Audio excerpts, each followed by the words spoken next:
on real love of a woman loving yourself well.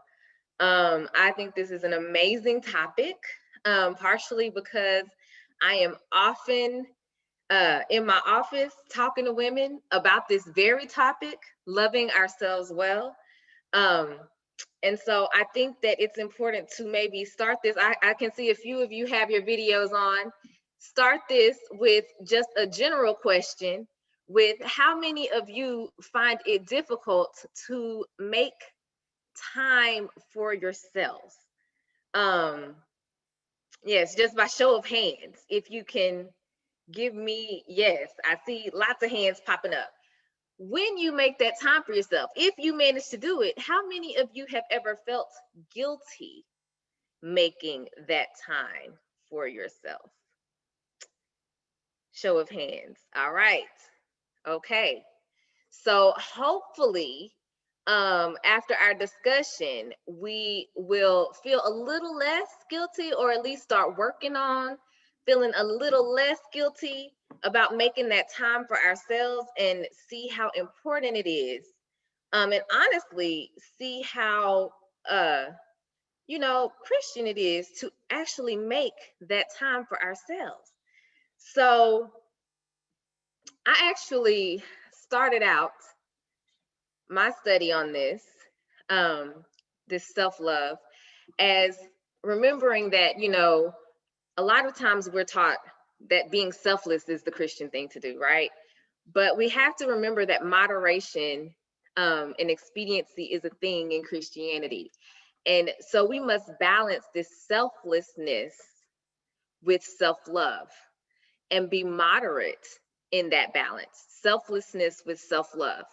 And so I want to start with why self-love is important. Um, we are creations of God. And in praising him, we want to honor that creation. So my first scripture is Psalms 139:14. I will praise thee, for I am fearfully and wonderfully made. Marvelous are thy works, and my soul knoweth right well. In this scripture, we recognize that we are God's creation, and fully honoring his work means fully caring for this amazing creation that he has given us stewardship over.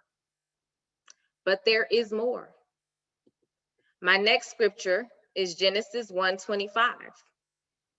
And God said, let us make man in our image, after our likeness, and let him have dominion over all the fish of the sea, and over all the fowl of the air, and over the cattle, and over all the earth, and over every creeping thing that creepeth upon the earth. So not only are we fearfully and wonderfully made, but we are made in God's image. We are a special creation. But there's more. In 1 Corinthians 16:9, we are told, what? Know ye not that your body is the temple of the Holy Ghost, which is in you, which ye have of God, and ye are not your own? For ye are bought with a price. Therefore glorify God in your body and in your spirit, which are God's. So not only are we God's special creation, not only are we in his image, but our body is the house of the Holy Spirit, of his spirit. And this body that we are stewards over deserves the utmost love, the utmost care, and respect. He has given us an undeserved gift. And honoring him means honoring ourselves as we honor his creation. So that's an important thing to take away.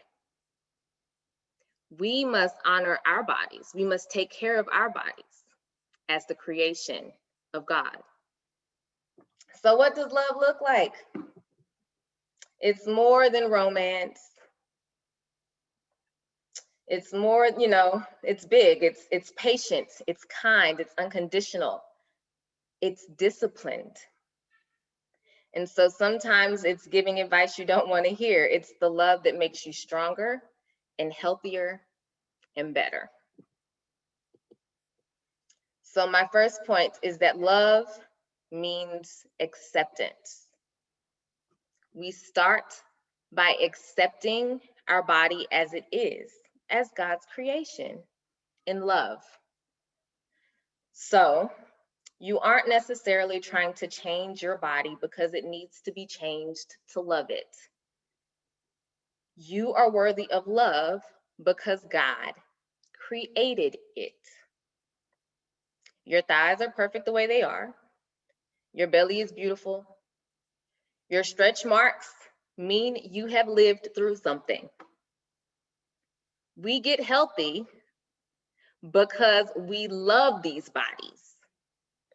We get healthy because it honors God's creation when we care for it. We get healthy because our body functions better for us when we care for it. But those cosmetic things, we aren't really worried about. We accept all those cosmetic things in love because we are beautiful with them. We are beautiful when they change. They just reflect what we've been through. They reflect the resilience of God's creation. We are enough just the way we are. Love means acceptance. First point. Now, the next one is a hard one. Love means discipline.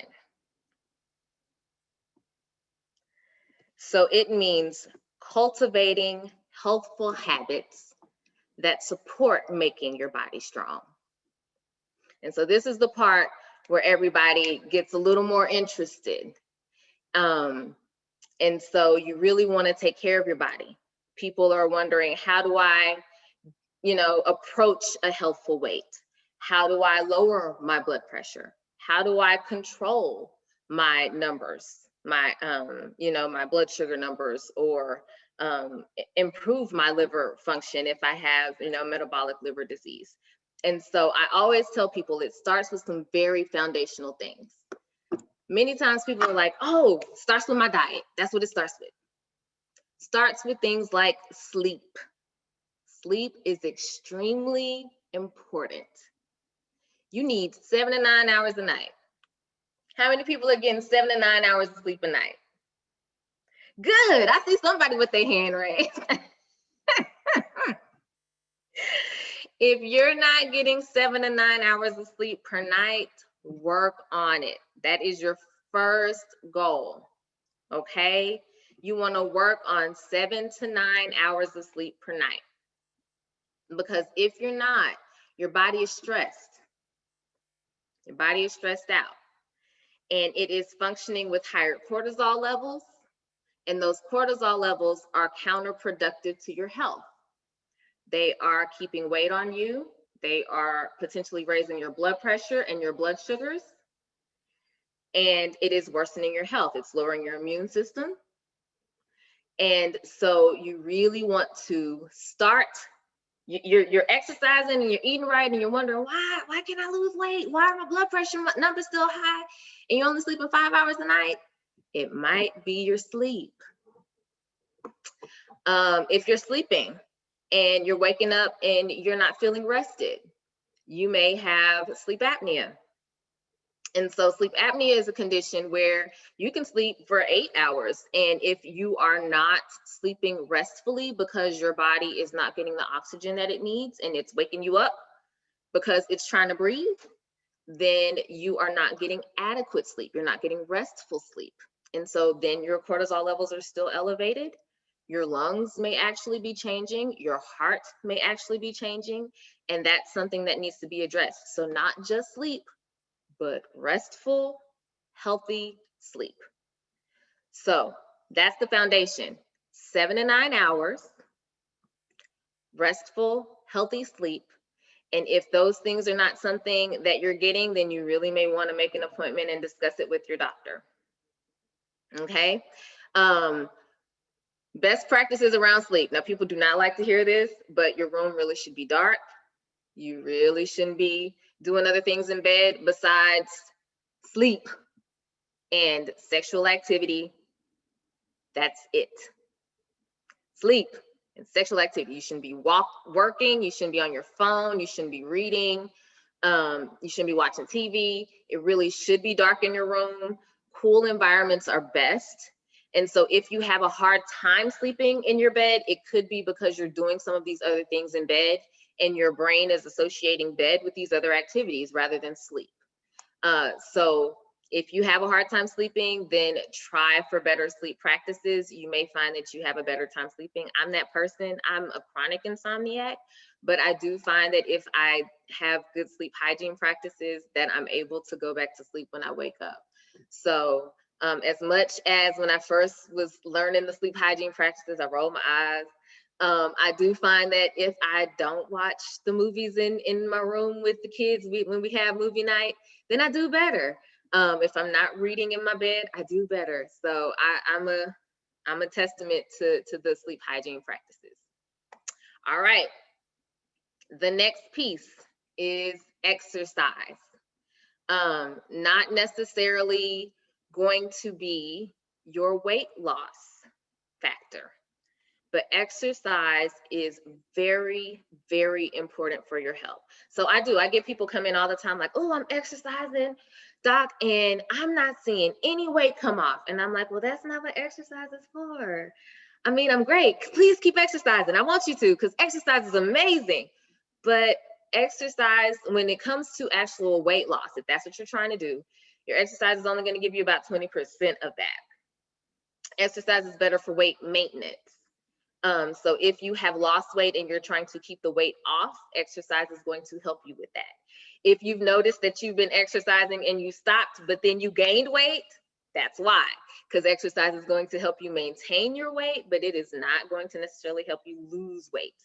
What exercise is good for: cardiovascular benefits. It will help lower blood pressure. It helps to stabilize and decrease blood sugars if they're high. It helps with insulin resistance. So that's the blood sugar piece. It will improve your immune system. It helps with arthritic pain. So if you have arthritis and you are doing a moderate exercise regimen, then it tends to help you with your functional status. It helps with mental function. So exercise, I like to prescribe exercise for everything. It helps with mood. So anxiety and depression with this whole COVID situation. That was one of the first things I would tell people: get out and try to get moving to help with your mood. So exercise is extremely important for our health.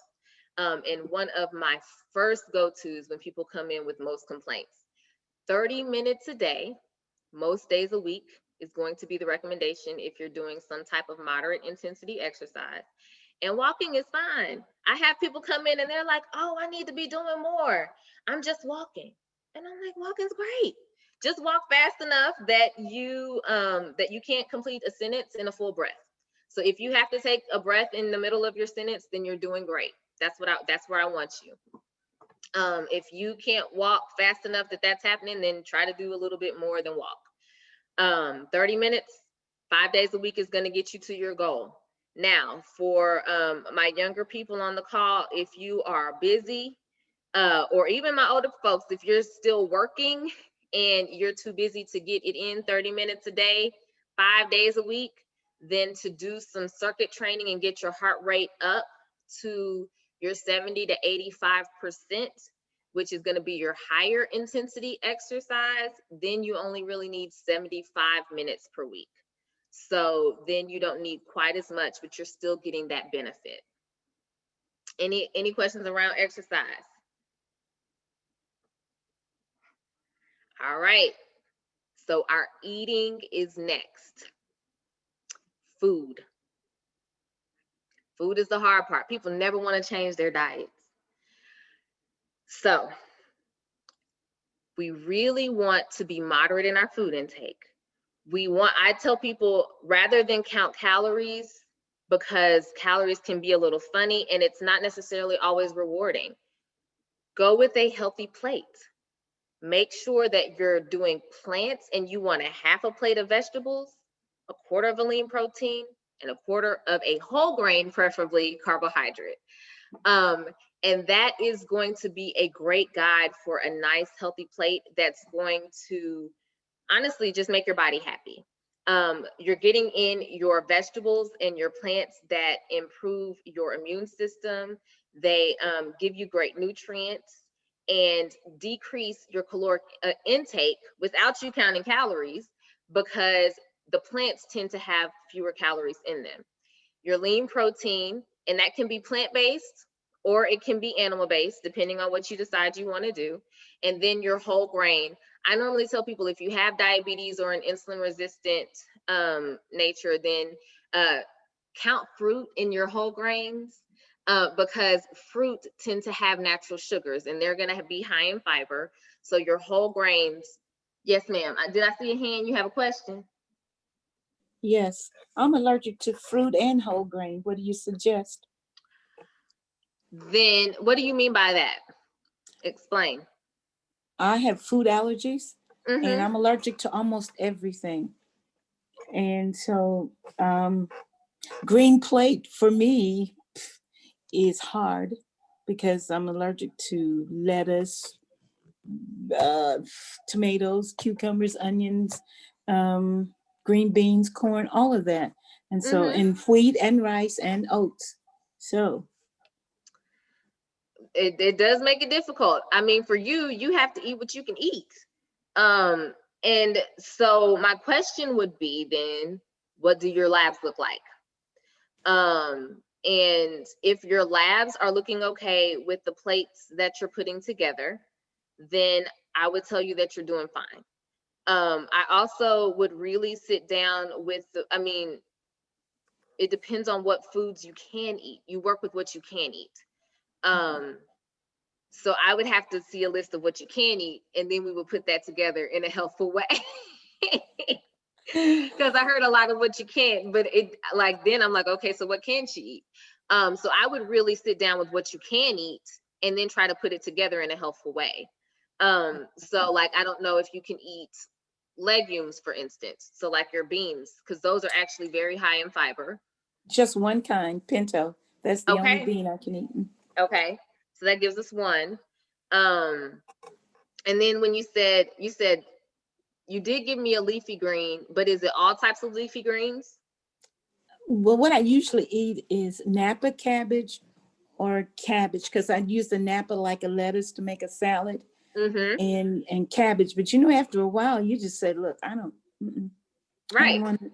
I don't want it." Mm-hmm. So that, I mean, what I would do is I would basically, go through with you, or if I were you, I would sit down and just kind of list out the things I can eat and rotate them. And I mean, occasionally, because I always tell people, you're going to have a cheat day, right? So it's not like you have to eat like this 100% of the time.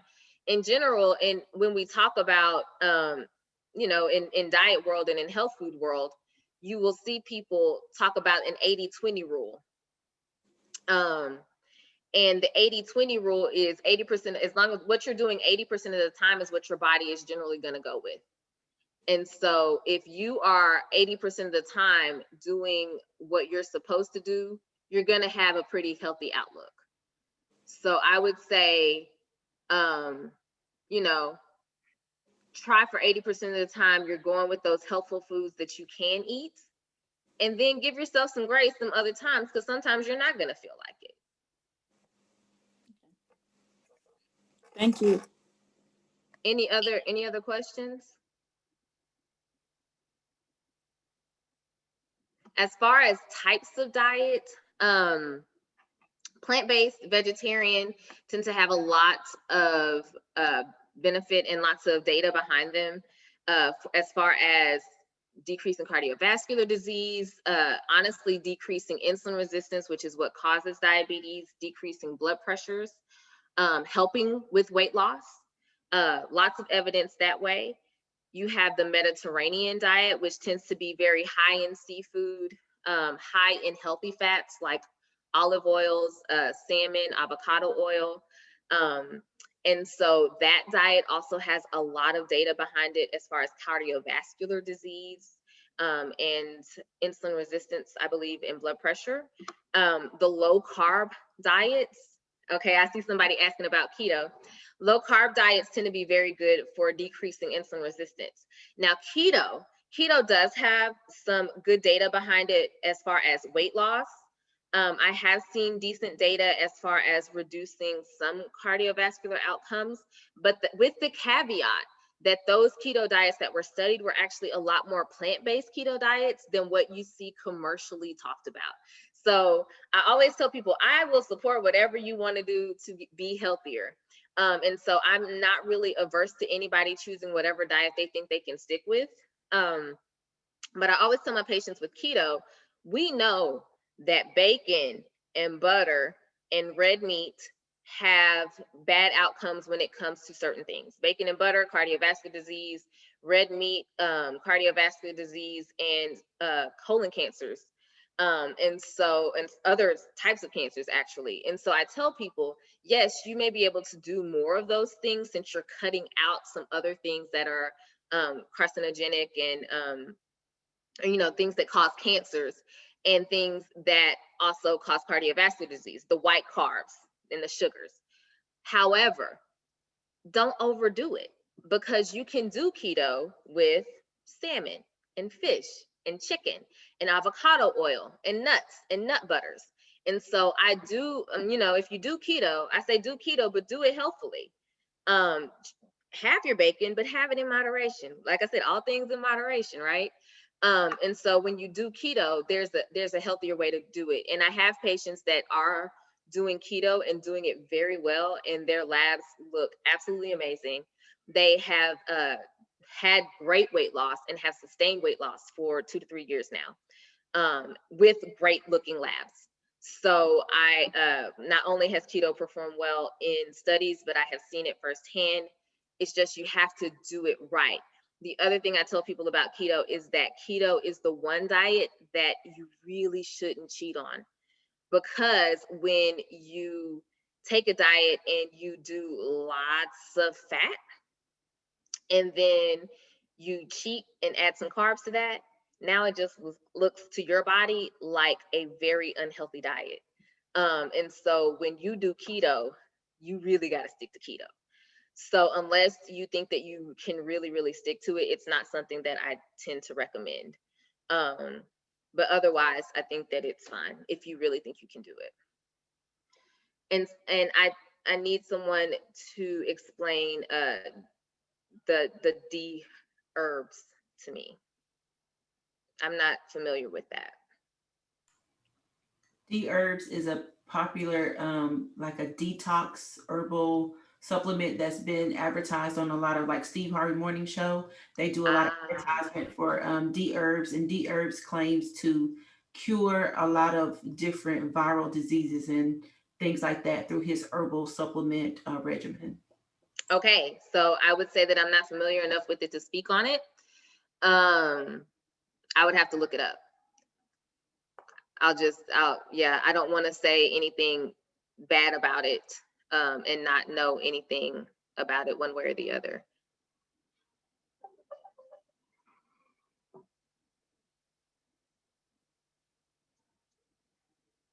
Any other questions?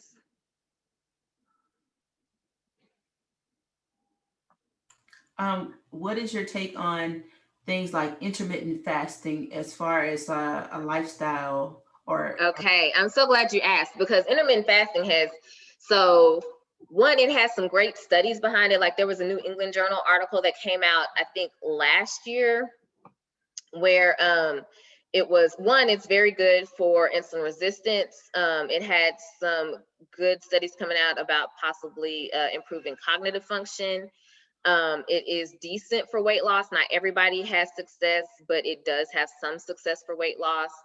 Um, and but then this year, um, what I have seen is a lot of people kind of saying that it could promote um, eating disorders. And so I could see that potentially in someone who has an eating disorder. And what I would say is, if you have a history of eating disorders, it is not something that I would recommend at all. So definitely in any weight loss clinic, or like how I have a weight loss specialty, I screen for weight loss or for eating disorders. And it is not something I would recommend for someone with an eating disorder, because it restricts food too much and it makes you think about the timing of food too much. But I do not think that it would cause an eating disorder in someone who does not have one. I do like the concept a lot. I like the science behind it a lot. And my favorite is the 16/8. So not so much the one where you're not eating for full days. I don't see that as sustainable long term. But the 16/8 fast, where you eat for about 8 hours a day, and then you don't eat for about 16, is more my favorite for people who tend to be like this anyway. And so that tends to be how I would recommend this, is the person that comes in and they're like, I'm just not hungry at breakfast time, or I tend not to eat very much at dinner anyway. I just make myself eat because people say I should eat 3 meals a day. I'm like, well, why should you eat 3 meals a day if you're not hungry? Those are the people I tend to recommend intermittent fasting for. And what I still recommend with intermittent fasting is that you try to get the appropriate amount of calories in that 8 hours, because the point isn't necessarily to starve yourself. The point is to have that window where there is no insulin. There's no insulin. I'm trying to think of the word. You're not stimulating the insulin spike. It's so that you decrease your insulin resistance, and hopefully that stimulates you to lose weight. So I am a big fan of intermittent fasting done correctly. I just think that you really need to sit down. I think you need to sit down and read the research. I think you need to understand what you're doing, and you need to discuss it with a physician who understands it as well. I see someone that says that they're not losing weight at a standstill, lost 40 so far, needs to lose 30 more. Any suggestions? All right, so plateaus are real because our bodies don't want to lose weight. Our bodies are designed to stay the same weight. That is why losing weight is extremely, extremely difficult. And that is part of why it is so important to embrace a wellness journey with love for your body, okay? Because it is all about being well. And if you're doing all of these things, you're sleeping and you're exercising and you're eating well, and you're doing everything that you're supposed to do, then you should be celebrating the fact that you are taking care of your body that way. Just give yourself a high five and enjoy the fact, and celebrate the fact that you've done that for yourself, because weight loss itself is difficult. And you should not be beating yourself up over the fact that you haven't seen a number that you think that you should see. So, one, you have lost 40 pounds and now your body is in, oh my goodness, we lost 40 pounds. She doesn't have enough food. There is famine. Stop everything mode, because that's how it's designed. It has slowed down your metabolism because it thinks you're starving. And you will now have to do some things differently. I'm not sure how you lost the 40 pounds, if it was by cutting calories. I'm not sure if you're exercising, but you will have to shake things up. You will, you will want to kind of revamp, look at your food again. If you have any room to make things healthier, then that's what you're going to need to do. If you're not exercising, then you're definitely going to want to incorporate exercise. If you if you have cut too many calories, because I have seen that, where I've had patients that are actually eating like 1,000 calories or 800 calories, and I really need them to eat more. That may be the piece where it's like, okay, actually go back up to a 14 to 1,600 calorie diet. Keep it very healthful and exercise. And then you may see yourself get over the plateau. It may be that you cheat for a little while and then go back to your diet, so that your body feels like, oh, wait, there is food. But you're really going to have to shake some things up, because basically What your body has decided is that we've gotten too far away from our set point. That's dangerous. There's no food around, and we have to slow everything down so that we survive, because we're not supposed to lose weight. That means there's not food. And so you've got to kind of trick your body into getting out of that mode. And so I would need a lot more information to try to help you get out of that place. Detox teas, a lot of times those are just kind of herbal teas that help you to go to the bathroom a little bit more. I'm not against them. They're not dangerous. And many times they help people feel better, so why not? Memory enhancing supplements, many times they are helpful. So that is another one of those why nots. I always encourage people to take their supplements to their physician so that their physician can take a look and make sure that they don't interact with any of their medications, because many times things that work also have pharmaceutical-like properties. And one, they may have side effects, so you want to make sure, because some supplements do affect the liver.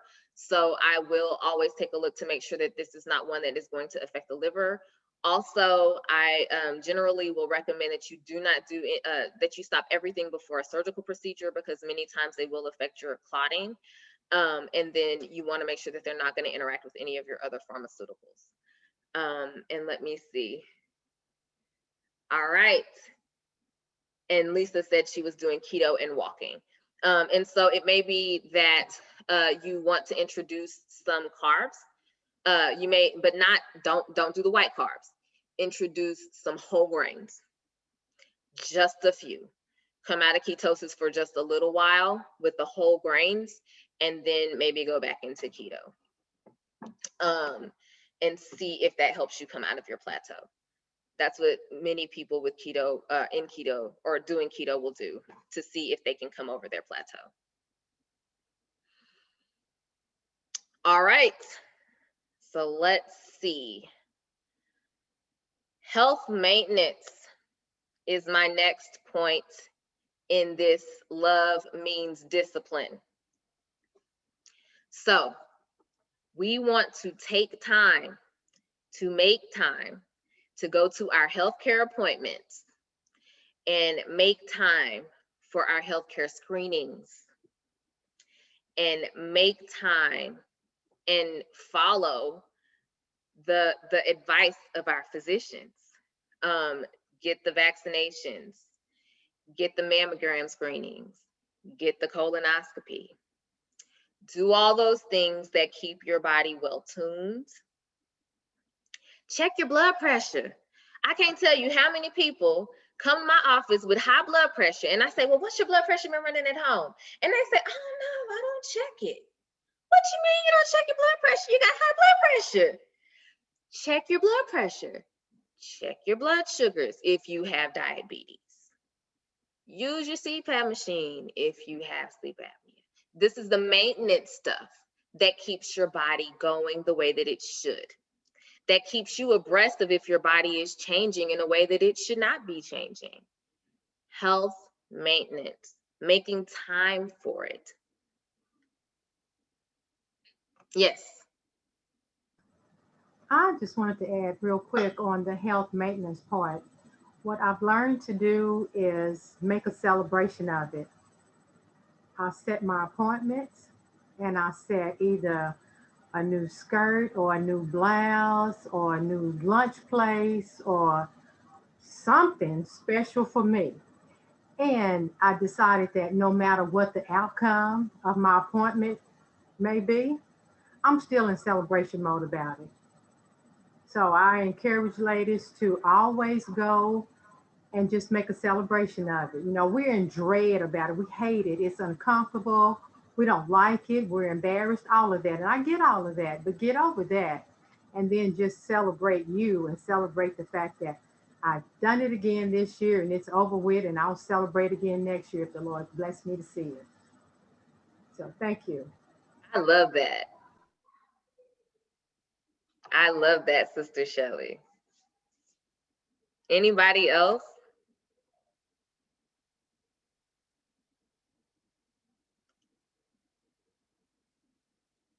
Somebody's asking, is it safe to go to non-emergency visits to the doctor during COVID?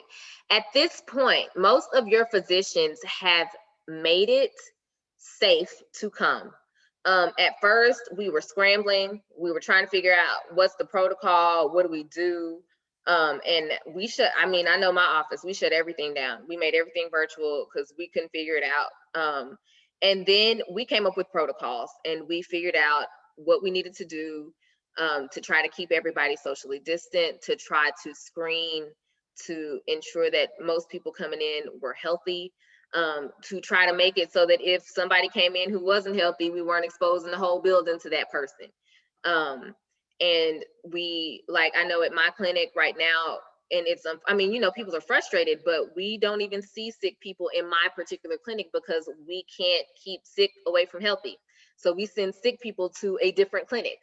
And I know that in the doctor that sees me, they have a completely separate clinic for their sick patients, and they call it the COVID, you know, so doctors' offices have figured it out. You are safe to go in for your well visits because generally they are separating their well visits from their sick visits. Or if they have them in the same place, they have figured out how to keep their population separate. So I would encourage you to go ahead and schedule those. Also, if you are Medicare age, then your wellness visit, your Medicare wellness can actually be done on a video visit. If you're just doing your healthcare maintenance, like your diabetes follow-up or your hypertension follow-up, and you have your cuff, you have your glucometer, which is for your blood sugars, then those are things that if it's just like we need to meet and we need to talk through your management and I can have your numbers because you've been checking, we can do that on a video call. So ask about telemedicine, but we really do need to be checking in so that we can make sure that things are going well. Don't just ignore those visits. When it comes to mammography and those types of things, again, the facilities have figured out how to do these things safely. And I'm not really seeing my patient. I mean, that was something that I was watching for at the beginning when we started.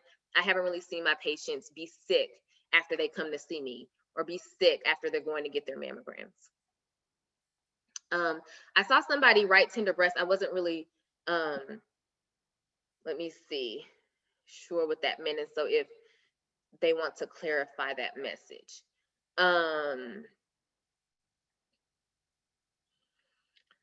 Let me see.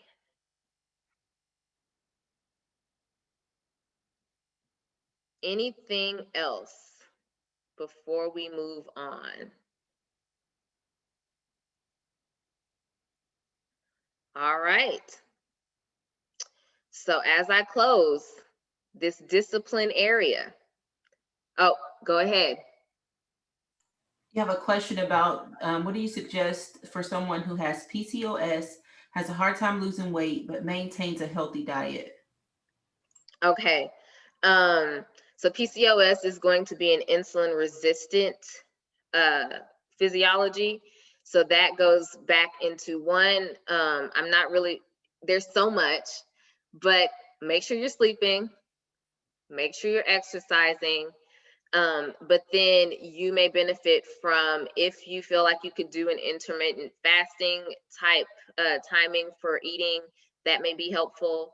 Low carb may be helpful for you. And if you haven't considered metformin, then that also may be helpful as far as weight loss, because that does help with insulin resistance. But if you really don't want to go the medication route, then I would say intermittent fasting, lower carb foods, and exercise to really just hone in on the insulin resistance and try to combat that, because that is likely what is affecting your ability to lose weight. Yes. When it comes to things like that, do you have any suggestions for, do you ever screen for like hormonal imbalances, period, like as it relates to just general health and weight loss for any of your patients that may contribute to like them not being able to lose weight? So That is kind of a loaded question. So hormonal things, that's kind of a broad category. Many times when women say hormones, what they mean is the ones that cause us to menstruate. And in general, no, because if you are menstruating regularly, then your hormones are fine. And so normally, if you come in and you say my periods they come every month, same time, periods are normal, they're not too heavy. I know your hormones are gonna test normally. So there's no reason for me to test. Now I will check for other hormones, thyroid, cortisol, and that's, if you have other things that make me think of this, thyroid, cortisol, we'll look for insulin resistance. But when it comes to checking like estrogen levels, and LH and FSH and that thing, if you are menstruating normally, then generally that axis is working well. And so there's not really a reason to check. The minute that that's not working well, your periods are going to tell us. And so there's not really a reason to screen.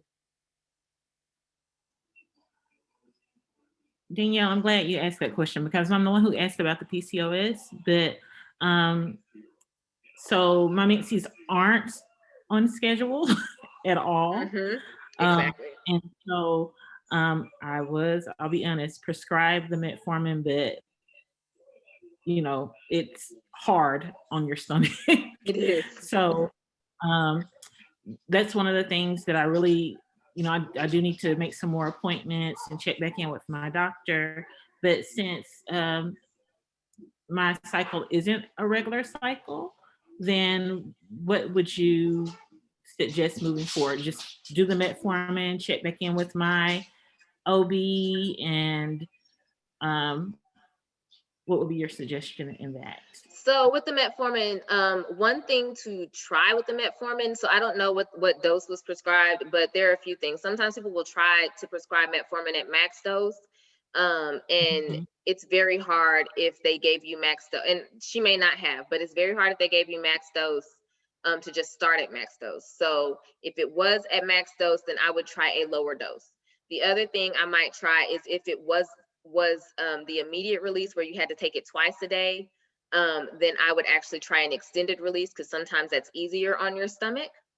But if we're talking about weight loss in general, now if what we're talking about is the actual menses part of it, I would actually just get with your OB about the menses part of it, but that may not necessarily help with the weight loss part of it. But yeah, with the metformin, there are some different things you can try, and she may actually send you to your internist because we're a little bit more,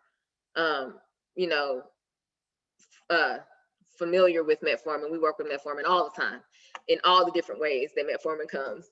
And so she may send you to your internist with the metformin, but she may be completely comfortable with it. But I normally with people with the gut issues with metformin, I will start at a low dose and then try to step them up to see how well they tolerate it. Because sometimes it'll get better, but some people just can't tolerate it. I may try it again. I did have clarification. And so with tender breasts, I would say go get evaluated. There are lots of different things. It could be caffeine related. It could be hormonally related, but that is a very loaded question. And so go get evaluated. You may need a mammogram. You may need further evaluation. It may be absolutely nothing, but that is one that needs to be evaluated. And let me see. I think that I've hit most questions. Yes. Okay, so you mentioned the gut because that's your area. So have a couple of ladies I've heard complain about the gut and I can't keep anything down. All of a sudden there's this radical change in my gut. If I eat something, it's explosive, coming in up and out or whatever. What do you suggest? What path do you suggest they take to figure out what's going on? Because you're going to get all these catchy phrases on the internet, like, it's going to be leaky gut. It's going to be come over here and get this herbal supplement, come over here and get that. Where do they begin to help them on their journey to get their gut back in order? Because From what I'm hearing, it's not something that they're experiencing all the time, but it's sporadic. Sometimes one person says it's triggered by uh, the cycle, the changes in the cycle. They notice during ovulation becomes a problem. The other one says, no, if I just eat chicken, it's a problem. Another Mm-hmm. one says, so it's all these different gut issues. None of them are the same, but Mm-hmm. where do they begin to get a hold of that? So one, for each one of them, it may be something different. But two, always with a gut issue, the first thing is to keep a very detailed diary of what's going on. The next thing I generally recommend is so one is like a food diary. Food diary, what did I eat before this happened? If we can't really get there and say, oh, it's this one specific food, or it's this one specific time of the month, or it's this one specific thing, then you eliminate dairy first, because dairy is like the culprit most of the time, or a lot of the time, right? Eliminate dairy first. If it doesn't go away when you eliminate dairy, eliminate gluten. Doesn't go away when you eliminate gluten, I'm referring you to gastroenterology next. That's always so. Eliminate dairy, eliminate gluten. If you came in and you said, this is my diary, and then I eliminated dairy and I eliminated gluten, I'm gonna take a look at that. That's gonna be so much information. It's gonna help me so much. I may be able to tell you what's going on, and if I can't, I'm gonna send you to gastroenterology for them to do a workup. So that would be the most help that you could give your doctor if you had done those things before you came. Or you may have solved your problem before you came. You may find out, ooh, can't do dairy, or ooh, can't do gluten. So, yeah. Yes. Talk to us a little bit about acid reflux. And is there something over the counter that actually works, Oh, or yeah. should it be something prescribed? And I ask about the prescriptions because why is it every time you go in the doctor's office, before they can say, hello, how are you doing, it's who's your pharmacist? I don't know. Maybe, I guess my MA probably asked for the pharmacist because I don't ask. But it's probably because they have to populate it in case we send something. Um, but no, it doesn't have to be prescribed, because honestly, most of the medicines for acid reflux, there's a version of it over the counter. Um, so there are the H2 blockers, and I might have to look because I'm very visual. So you're gonna see me looking at my phone. Cimetidine and ranitidine, because I don't know brand names. I think that's Zantac and, oh goodness, which one? Pepsid? Nexium, Huh? Nexium. No, Nexium is a different. So that's going to be a PPI, or a protein pump inhibitor. So you got Zantac and Pepsid. I think that I just called out their generics. Those are over the counter. Those are H2 blockers. Those can be helpful. And they're actually what I have gone to recommending if they will help for long term. The protein pump inhibitors are actually first line if I think somebody has actual inflammation in their esophagus or in their stomach. That's your omeprazole, which is Prilosec, or esomeprazole, which is Nexium. And those are over the counter as well. Now you have like stronger doses that are prescribed. Um, and so if I have somebody who's really having some problems, and also it tends to be less expensive if I'm prescribing like a good long dose and a higher dose, for me to go ahead and prescribe omeprazole rather than you buy it over the counter. Because if I'm giving you 40 milligrams for 30 days, you're going to be spending a lot to buy it at the pharmacy versus me prescribing it. So yes, it's over the counter and it works, but you would have to buy a whole lot of that over the counter dose to meet what I'm prescribing. However, I will tell you that there are some insurances that are being a little funny business and not paying for the protein pump inhibitors because they are over the counter. Same with the H2 blockers. You'll find that as certain things come over the counter, they won't pay for them depending on the insurance. You're welcome. Is there a limit to how long you should take those over-the-counter drugs? So, not it, I will say it depends. The protein pump inhibitors we have found do have risk to take long term, but there is risk to having heartburn and acid reflux that is not treated, like esophageal cancer. So I always tell my patients, if you can't function without taking this protein pump inhibitor, if I give you an H2 blocker and it's not working, then we must use this protein pump inhibitor, and I will just monitor for the risks.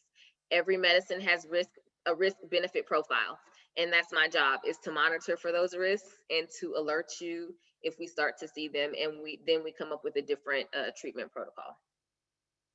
Thank you. That was helpful.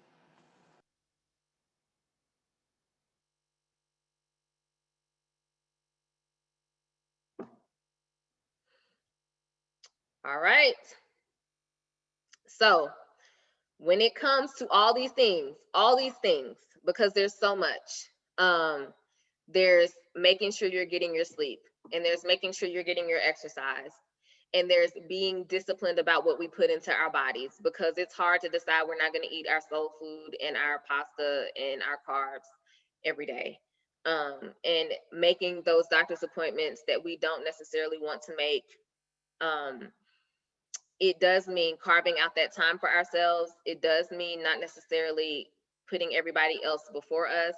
It does mean making appropriate boundaries. But it is important that we do so. That is true love. True love means giving yourself what you need and not necessarily what you want. That is a part of loving yourself. Okay? Love also means communication and care. So I guess it's a year and a half ago now, actually had to come off work due to very severe migraines. And during the first week or two of being off work, I realized that I would have thought that I was hungry, look up an hour later, and I would be like, dude, I didn't eat. An hour later, still hadn't eaten. And I realized that I had gotten extremely used to just ignoring my body, just ignoring the fact that I would get hungry, ignoring the fact that I need to go to the bathroom, ignoring my body's signals. And love means actually listening to our bodies when our bodies talk to us. So, eat when you're hungry. Rest when you're tired. Stop. Because, we're good for, oh, I'm so tired, but I still got, When your body tells you to sit down, sit down. Listen to your body. If you're in pain, it's time to go get that checked out. Don't look up. 6 months later, I got people coming, oh, I've been hurting for the past year. Why has it been a year and you just now coming in? Listen to your body and then take care of that thing that it's telling you you need to take care of. Love means communication and care. Okay? Love also means taking time for rest and solitude. So we're going to go back to that rest, because a little bit before God had to sit me down with the migraines, I had actually done a study on a Sabbath spirit. And I think that because we don't necessarily recognize Sabbath, that we sometimes forget about rest as an important concept in our spirituality. And the thing is that God took that 7th day to rest, despite the fact that he didn't need it. God doesn't need rest. God is omnipotent. God rested as an example. We gain something when we rest. We have stillness. that allows us time to regroup. It allows us time to hear him. It is important that we take that time to be still and to regroup and to heal ourselves. So don't forget God's example. God didn't rest because he had to. God rested because he wanted us to. Remember that. Love means communication and care.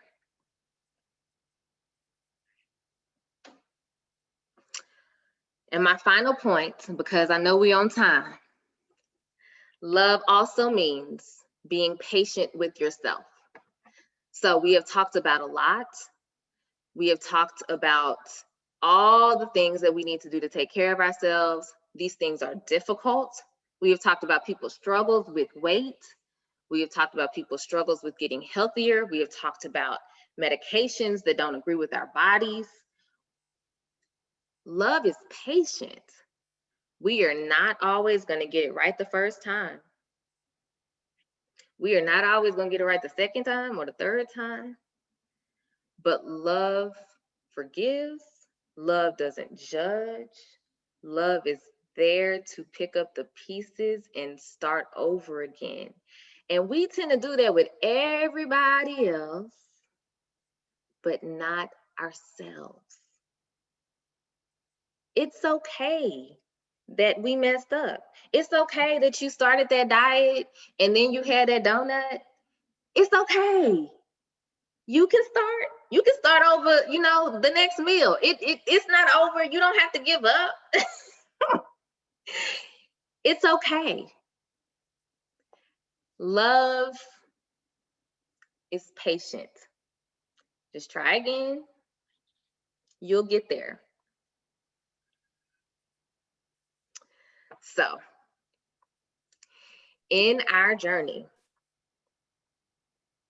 of the real love of a woman, take the time to honor God and his creation well. You want to be strong. You want to be well. You want to be whole. Love your body. One quick question. Can you give a little information about probiotics for the gut? You said some probiotics? Yeah. Can you give a little information about probiotics? Absolutely. So probiotics are extremely helpful because what happens is your gut flora can be disturbed. And so a probiotic helps replace those good bacteria in your gut and helps keeps things nice and balanced. And so probiotics can be very, very helpful that way. We talk about the best probiotics being in the refrigerator section. So they tend to be a little bit more expensive, but the ones that are refrigerated do tend to be the ones that are more helpful. If you like yogurt, the ones that come in the yogurt tend to be pretty good. But yes, probiotics for people who are having some gut issues tend to be very helpful. Also, making sure that your fiber and your water content are nicely well balanced also tends to be extremely important. So I have people that will come in and be like, oh, I'm constipated, or I'm having, and they started this healthy journey. They're eating all these salads, but they haven't increased their water intake. And that will mess you up. So definitely make sure that your fiber and your water are well balanced. You want to make sure that you're drinking plenty of water for your fiber intake, and a probiotic can also be extremely helpful. And I'm finished with my talk, ladies. So any questions from here on out, and then I will let you guys let me know when it's over. We had two questions in the chat. One was, could you talk about inflammation in the body? And the other one was, could you talk a little bit about H. pylori? Okay, so I will want a little clarification on inflammation in the body because that is extremely broad. And then H. pylori is a bacteria that causes gastritis or can cause peptic ulcer disease. it causes kind of a very low-lying infection and causes inflammation in the stomach. That is what causes this gastritis and can cause the peptic ulcer disease, and ultimately can cause a type of cancer if it goes untreated. And so normally if we find that, we will treat it with multiple antibiotics and a protein pump inhibitor to try to get rid of it. We will test to make sure that it's gone, and if it's not gone, we'll give another regimen. The symptoms of H. pylori can be similar to heartburn, but normally also some bloating and belching and discomfort after eating. And so people can have it for years and not know it and then be tested, because it's not like your typical infection. It's a very kind of low lying infection that just causes really, annoying symptoms. And so people come in and they're like, I'm always bloated after I eat and I'm belching a lot and oh, my stomach's just uncomfortable. And so we'll do a test to see if it's there and then treat if it is. And then the inflammation question, did we get any clarification on that? Could you unmute and clarify that inflammation question for us, please? And thank you so much to everyone who's giving me the great job.